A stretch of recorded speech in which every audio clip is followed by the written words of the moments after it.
কৃষ্ণ। শ্রীমদ্ ভগবদ গীতায় ভগবান শ্রীকৃষ্ণ বলেছেন, জিতাত্মনঃ প্রশান্তস্য পরমাত্মা সমাহিত, শীত উষ্ণ সুখ দুঃখেষু যথা মান অপমানয়। যিনি বা যে ব্যক্তি জিতেন্দ্রিয়, তিনি প্রশান্ত চিত্ত, তার মধ্যে রাগ কিংবা বিদ্বেষ নেই, শীত কিংবা উষ্ণ, সুখ কিংবা দুঃখ, মান কিংবা অপমানে তিনি সমদর্শী এবং সব রকম পরিস্থিতিতে তিনি সমাহিত থাকেন, অবিচলিত থাকেন, আত্মনিষ্ঠভাবে তিনি অবস্থান করেন।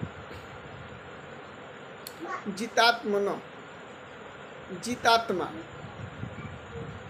অর্থাৎ যিনি চিত্ত বা মনকে বশীভূত করেছেন, আর যিনি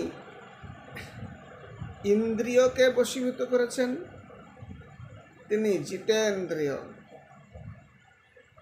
যখন এই জিতাত্মা কথাটি উঠে আসে, যে সুখ দুঃখ, শীত গ্রীষ্ম, লাভ ক্ষতি, জয় পরাজয়, যিনি অবিচলিত থাকেন, স্থির থাকেন, ধীর থাকেন, সেক্ষেত্রে মনে হতে পারে এটি একজন সাধারণ রক্ত মানুষের গড়া, মানুষের রক্ত মাংসের গড়া মানুষের পক্ষে কিভাবে সম্ভব? হয়তো বা ইট কাঠ পাথরের দ্বারাই সম্ভব, কিন্তু তা না। যিনি জিতেন্দ্রিয় বা জিতাত্মা, তিনি অত্যন্ত সহিষ্ণু, ধৈর্যশীল, বিনয়ী, নম্র, নিরহংকার এবং অত্যন্ত সহিষ্ণু গুণসম্পন্ন। অজিতেন্দ্রিয় মানুষ এই পৃথিবীর সমস্ত দুঃখ এবং দুর্দশার কারণ।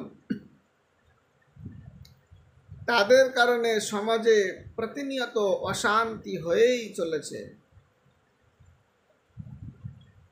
কারো কাছে ভালো কিছু আশা করা যায় না যারা বা যে অজিতেন্দ্রিয়।